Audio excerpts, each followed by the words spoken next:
ನಮಸ್ಕಾರ ವೀಕ್ಷಕರೇ, ನೀವು ನೋಡ್ತಾರ ಸಾಮ್ರಾಟ್ ನ್ಯೂಸ್. ನಾನು ನಿಮ್ಮ ನರ್ಸಿಂಗ್ ಸಾಮ್ರಾಟ್. ಇಂದು ಬೀದರ್ ನಗರದ ಅಂಬೇಡ್ಕರ್ ವೃತ್ತದಿಂದ ಬೀದರಿನ ಬ್ರಿಮ್ಸ್ ಆಸ್ಪತ್ರೆಗೆ ಹೋಗುವ ಮುಖ್ಯ ರಸ್ತೆಯ ಮಧ್ಯದಲ್ಲಿ ಇದೊಂದು ವೈರು ಬಿದ್ದಿತ್ತು. ಇದು ಸುಮಾರು ಏನಿಲ್ಲ ಅಂದರೆ 3-4 ದಿನದಿಂದ ಬಿದ್ದಿರುವ ವೈರು.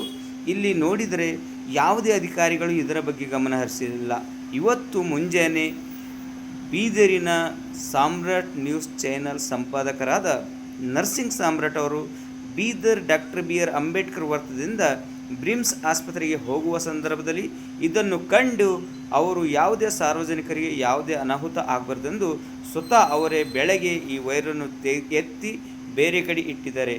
ಇಂಥ ಒಂದು ಯಾವುದೇ ಘಟನೆಗಳು ಎಲ್ಲೇ ಆದರೂ ಸಾರ್ವಜನಿಕರು ಕೂಡ ತಮ್ಮ ಗಮನಕ್ಕೆ ಬಿದ್ದರೆ ಇಂಥದ್ದನ್ನು ಪಕ್ಕಕ್ಕೆ ಸರಿಸಿ ತಾವು ಕೂಡ ಯಾವುದೇ ಒಂದು ಅನಾಹುತ ಆಗಲಾರ್ದಂಗೆ ನೋಡಿಕೊಳ್ಳಬೇಕು.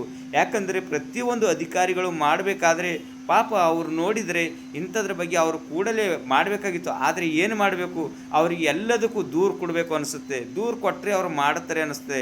ಇಂಥ ಒಂದು ಪರಿಸ್ಥಿತಿಯಲ್ಲಿ ಇದೇ ರಸ್ತೆಯಲ್ಲಿ ಅವರು ಕೂಡ ಓಡಾಡ್ತಾರೆ. ತಾವು ನೋಡ್ಬೋದು ಎಷ್ಟೊಂದು ವೈರಿದೆ. ಇಂಥ ವೈರು ಬಿದ್ದರೂ ಕೂಡ ಅವರು ಕಣ್ಣಿಲ್ಲಾರದೆ ಓಡಾಡಿ ಸಾರ್ವಜನಿಕರಿಗೆ ತೊಂದರೆ ಆಗ ಹಾಗೆ ನೋಡಿಕೊಂಡಿದ್ದರು.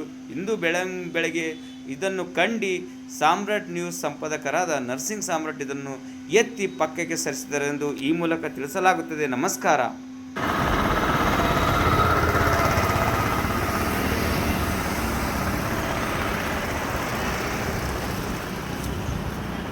ಗೆಳೆಯರೇ, ತಾವು ನೋಡ್ಬೋದು ವೈರು ಇದು ಎಷ್ಟು ಅಧಿಕಾರಿಗಳು ಏನಪ್ಪ ಅಂದ್ರೆ ನಿರ್ಲಕ್ಷ್ಯ ಮಾಡ್ತಾ ಇದ್ದಾರೆ.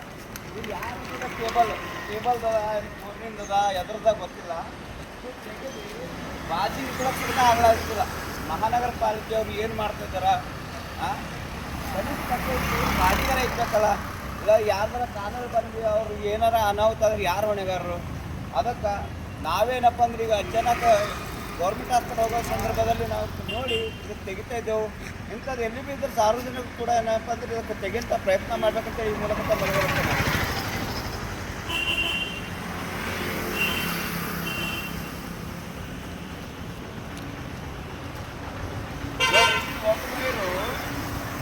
ಅಧಿಕಾರಿಗಳು ನೋಡ್ತಾ ಇದ್ದಾರೆ.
ಇಷ್ಟು ವೈರಿದೆ. ಅಧಿಕಾರಿಗಳು ಸಂಬಂಧಪಟ್ಟವ್ರು ಯಾರೇ ಇರಲಿ, ಇರಲಿ ಇಲ್ಲ ಮಹಾನಗರ ಪಾಲಿಕೆ ಯಾರೇ ಸಂಬಂಧಪಟ್ಟವ್ರು ಯಾರಿಗೆ ಇದೆ ಕಣ್ಣಿಗೆ ಕಾಣೋದ್ರಿ ತೆಗಿಬೇಕನ್ನೋದ್ರಿಗೆ ಪ್ರಜ್ಞೆ ಕೂಡ ಇಲ್ಲ ಅನ್ನಿಸ್ತದೆ. ಇಂಥದ್ರಿಂದ ಸಾರ್ವಜನಿಕರ ಜೀವಕ್ಕೆ ಏನಪ್ಪ ಅಂದ್ರೆ ಅಪಾಯ ಇರುತ್ತದೆ. ಅದಕ್ಕೆ ಈಗ ಅಚಾನಕ್ ನಮ್ಮ ಕಣ್ಣಿಗೆ ಬಿದ್ದರೆ ನಾವು ತೆಗಿತಾ ಇದ್ದೆವು. ಇಂಥ ಕೆಲಸ ತಾವು ಕೂಡ ಸಾರ್ವಜನಿಕರು ಕೂಡ ಹಿರಿಯರು ನಾವು ಮಾಡಿದ್ದೀವಿ ಅಂತ ಹೇಳಬೇಕು.